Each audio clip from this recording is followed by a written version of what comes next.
अस्सलामुअलैकुम everyone. Today we are going to start with the topic of vibrio. Vibrio का हमने पीछे जो टॉपिक हमने स्टार्ट किया हुआ था वो था हमारा ग्राम नेगेटिव रॉड्स। ठीक है, gram negative rods related to enteric tract हम कर रहे थे। ठीक है, एशेरिया कोलाई मैं करवा चुकी हूँ। ठीक है, साल्मोनेला मैं करा चुकी हूँ। अब मैं आ रही हूँ विब्रियो के ऊपर। ठीक है, विब्रियो के अंदर आगे विब्रियो की 3 वैरायटीज़ होती हैं। ठीक है, विब्रियो के अंदर वैरायटीज़ कौन कौन सी होती हैं उसकी? विब्रियो कॉलेरा होता है। ठीक है, उसके बाद विब्रियो पैरा हिमोलिटिकस होता है, उसके अलावा विब्रियो वुल्निफिकस होता है। ठीक है, अब 3 इसकी जो वैरायटी हैं इनमें मोस्ट कॉमन जो होता है वो कॉलेरा वाला होता है जिसने कॉलेरा कराना है। ठीक है, उसके बाद जो पैरा हिमोलिटिक है वो डायरिया कराता है और ये सी फूड के ज़रिए स्प्रेड करता है। ठीक है, पैरा हिमोलिटिकस हमारी बॉडी में कैसे जाएगा? सी फूड में। वो पता क्यों होता है कि पैरा हिमोलिटिकस जो होता है ना ये एक जैसे कहते हैं ना मेरीन ऑर्गेनिजम्स जो होते हैं और ये मेरीन में रहने वाला है। इसको हाई साल्ट वाला इन्वायरमेंट चाहिए होता है, हेलोफिलिक इन्वायरमेंट। ठीक है, जिसको हम हेलोफिलिक इन्वायरमेंट कहते हैं।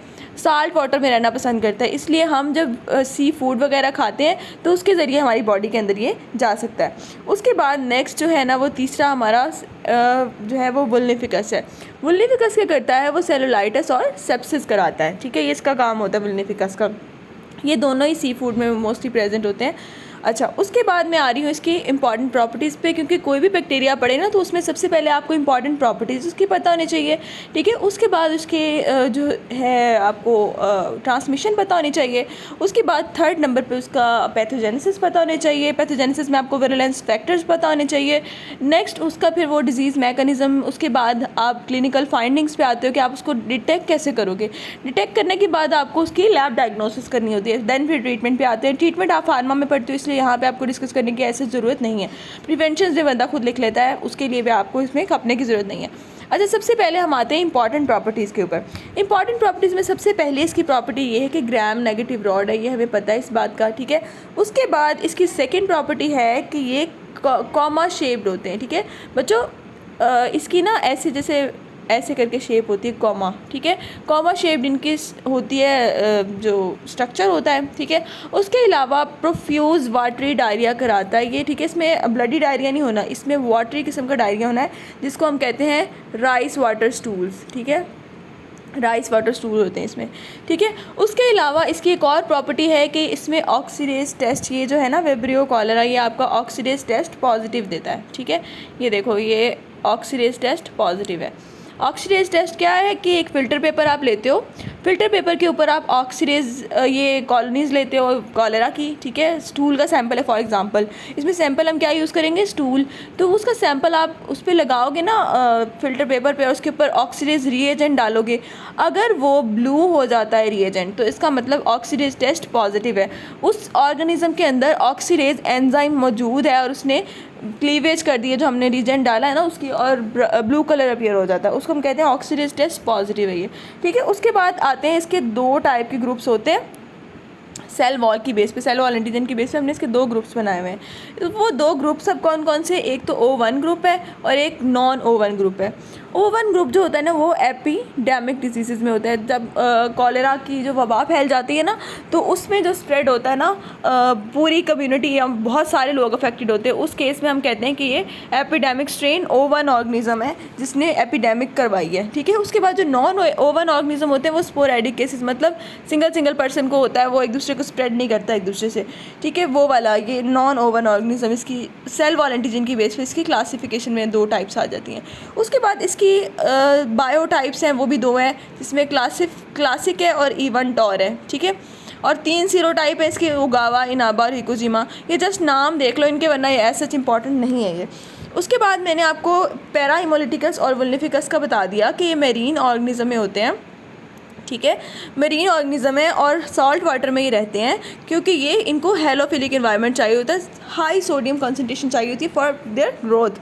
ठीक है, उसके बाद हम आ रहे हैं नेक्स्ट इसकी ये ट्रांसमिशन हमने देख ली कि मरीन ऑर्गेनिज्म खा लिए तो उससे स्प्रेड हो सकता है। ठीक है, डायरिया जो कॉलेरा है ना वो आप जब वाटर इंजेक्शन करते हो ना, पानी आपने गंदा पी लिया, वो उसके अंदर विब्रियो कॉलेरा था तो वो आपकी बॉडी के अंदर चला गया, तो नेक्स्ट उसकी आ जाती है इसकी पैथोजेनेसिस। पैथोजेनेसिस में आपने देखना ये है कि इसका सबसे पहले तो इसका जो वो आप कह सकते हो ना एंड्रोटॉक्सिन इसका होता है जो कि इसका विरुलेंस फैक्टर है। उसके अलावा इसके अंदर एंटीरोटॉक्सिन भी होता है, ठीक है। ये एंटीरोटॉक्सिन भी सिक्रीट करता है जिसको हम कॉलेरा टॉक्सिन कहते हैं। ये मैं अभी आपको बताती हूँ। सबसे पहले आपको पता होना चाहिए कि ये आपकी बॉडी के अंदर गया, आपने वाटर इंजेक्शन की है, ठीक है, आपकी बॉडी के अंदर चला गया है, स्टमक तक पहुँचा है, वहाँ पे जाके इसने अटैचमेंट सबसे पहले करनी है म्यूकोज़ा के साथ। इसके पास होते हैं फिम्ब्रिया के ज़रिए इसने क्या करना है, आपके म्यूकोज़ा के साथ अटैच हो जाना है। इसने कभी भी इन्वेड नहीं करना, ठीक है। शिगेला आपको पढ़ाऊंगी तो शिगेला जो होता है ना वो इन्वेजन करता है, लेकिन ये ऐसा ऑर्गेनिज्म है कि जो इन्वेजन नहीं करता, जस्ट ये अटैच हो जाता है उसके साथ ना, आपके स्टमक के म्यूकोज़ा के साथ। उसके बाद वहाँ पे इंटेस्टाइन के अंदर फिर उसने इंटेस्टाइन में पहुँच के वहाँ पे कॉलोनाइजेशन स्टार्ट कर देनी है और वहाँ पे अपना एंटीरोटॉक्सिन जिसको हम कॉलेरा टॉक्सिन कहते हैं वो रिलीज़ करना शुरू कर देना है। लेकिन होता क्या है कि इसका जो टॉक्सिन होता है ना वो एसिड लेबाइल होता है। आपको पता है आपके स्टमक में तो एसिड होता है, तो इसका मतलब ये अगर स्टमक में रिलीज़ कर रहा है तो स्टमक में तो इसको डिग्रेड हो जाना चाहिए, एसिड लेबाइल है ये। तो इसी वजह से हम कहते हैं थोड़ा बहुत कोलेरा आ जाए ना हमारी बॉडी के अंदर, विब्रियो कॉलेरा चला जाए तो उसका एक्सोटॉक्सिन या एंडोटॉक्सिन इतना अफेक्ट नहीं करता, ठीक है। क्यों नहीं करता? क्योंकि वो बॉडी के जो स्टमक एसिड है वही उसको डिग्रेड कर देता है। अब लार्ज नंबर ऑफ ऑर्गेनिज्म चाहिए ये डिज़ीज़ करवाने के लिए विब्रियो कॉलेरा, ठीक है, क्योंकि ये उन लोगों में ज़्यादा होता है जिनमें स्टमक नहीं होता, गैस्ट्रेक्टमी हुई होती है, स्टमक रिमूव किया होता है जिन लोगों में, उन लोगों में ज़्यादा कॉमन होता है विब्रियो कॉलेरा का इन्फेक्शन। क्योंकि थोड़ा बहुत आए तो वो तो एसिडी उसको ख़त्म कर देगा, बॉडी का एसिडी वो काम ही नहीं करेगा अपना। अगर किसी की गैस्ट्रेक्टमी हुई है तो उसके अंदर क्या होगा कि ये सर्वाइव कर जाएगा, अपनी कॉलोनीज़ बनाना शुरू कर देगा और बंदे को डायरिया हो जाएगा, ठीक है। उसके बाद ये क्या करता है, सबसे पहले इसने एडहेयर करना है म्यूकोजल वॉल के साथ एडहेयर करके इसने म्यूसिनेज रिलीज़ करनी है। अब म्यूसिनेज क्या करेगी, इसने प्रोटेक्टिव ग्लाइकोप्रोटीन्स जो है ना कोटिंग स्मॉल इंटेस्टाइन पे, उसको डिज़ोल्व करना शुरू कर देना है। जो म्यूसिन सिक्रेटिंग सेल्स है ना, जो प्रोटेक्टिव ग्लाइकोप्रोटीन कोटिंग है, ठीक है, उसको सेल स्मॉल इंटेस्टाइन को डिग्रेड करना शुरू कर देना है, डिज़ोल्व करना शुरू कर देना है। और उसके बाद इसने क्या करना है, फिर अपना काम दिखाना है, अपना टॉक्सिन रिलीज़ करना है जिसको कॉलेरा टॉक्सिन कहते हैं। अब उस टॉक्सिन के भी 2 सब यूनिट होते हैं, एक उसका A सब यूनिट होता है, एक उसका B सब यूनिट होता है, ठीक है। अब इसका जो B सब यूनिट है ना उसने बाइंडिंग करानी, B के नाम से पता चल रहा है, B for binding, A for active, ठीक है। बाइंडिंग वाले ने क्या करना है, उसने जो एंटीरोसाइट है ना आपके GIT ट्रैक के अंदर जो एंटीरोसाइट्स हैं उनकी जो सेल सरफेस है उसके ऊपर होते हैं गैंग्लियोसाइड रिसेप्टर्स, इसने उसके साथ जाके बाइंड कर जाना है, ठीक है। इसने बाइंडिंग करनी है और एक्टिव सब यूनिट ने क्या करना है, उसने क्या करना है, साइटोसोल में इंसर्ट हो जाना है, उसके सेल के साइटोसोल में इंसर्ट हो जाना है। तो वहाँ पे क्या कराना है, ADP राइबोसाइलेशन करा देनी है वहाँ पे GS प्रोटीन की, आपकी G प्रोटीन्स होती है ना, G स्टिमुलेटरी प्रोटीन्स होती है ना, उसकी ADP राइबोसाइलेशन करा के जो है ना उसकी ADP राइबोसाइलेशन करा देनी है। अब GS प्रोटीन जब स्टिमुलेट होगी, ठीक है, ये देखो GS ऑन पोजीशन पे आ जाएगी। GS के स्टिमुलेशन से क्या होगा, एडिनाइल साइक्लेज एक्टिवेट हो जाएगा, स्टिमुलेशन हो जाएगी एडिनाइल साइक्लेज की, ठीक है। एडिनाइल साइक्लेज एक्टिवेट होगा तो उसकी वजह से क्या होगा कि आपकी प्रोटीन्स एक्टिवेट होना शुरू हो जाएंगी, फॉस्फोराइलेट होना शुरू हो जाएंगी, जिसकी वजह से क्या होगा, ओवर प्रोडक्शन होगी किसकी, CAMP की, ठीक है।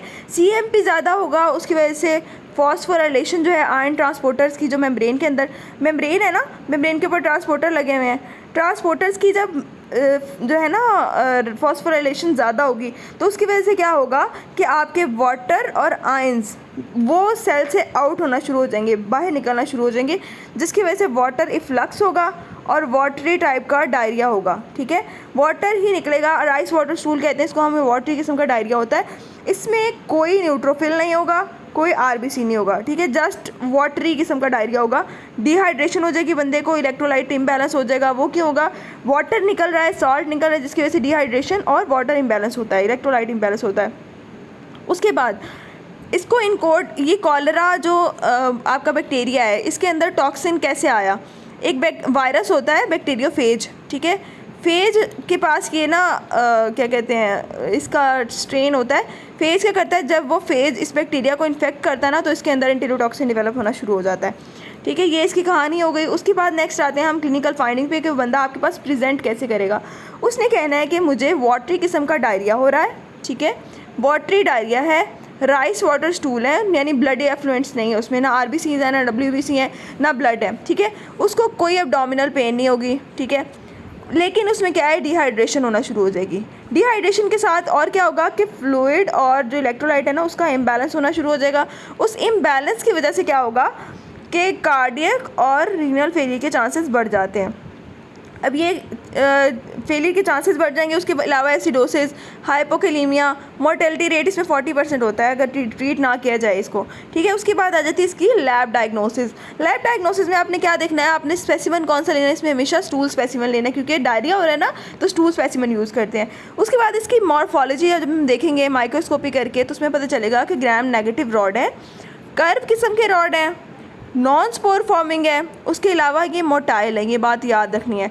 उसके बाद इन नॉन इनकैप्सुलेटेड, इनके ऊपर कैप्सूल कोई नहीं है। उसके बाद फैकल्टेटिव एनारोब है। ये इसकी करैक्टरिस्टिक है जो आपको माइक्रोस्कोपिक मॉर्फोलॉजी आप पढ़ोगे तो उसमें पता चल जाएंगे आपको। उसके बाद कल्चर हमने देखना है कि इसकी कल्चर के ऊपर इसकी कॉलोनीज़ किस टाइप की बनती हैं। ब्लड कल्चर अगर हम देखें तो ब्लड कल्चर पे इसने बीटा हीमोलिटिक कॉलोनीज़ बनानी है, ठीक है। बीटा हीमोलिटिक हो गई। उसके बाद मेकॉनिकी अगर हम देखें तो क्या होगा कि कलरलेस कॉलोनीज़ बनेंगी, ठीक है। उसके बाद अल्कलाइन पेप्टोन वाटर के ऊपर इसकी रैपिड ग्रोथ और टर्बिड किस्म की कॉलोनीज़ बनेगी, ठीक है। ये आपने ऐसे याद करनी है, कल्चर के ऊपर इसकी क्या क्या कॉलोनीज़ होती हैं।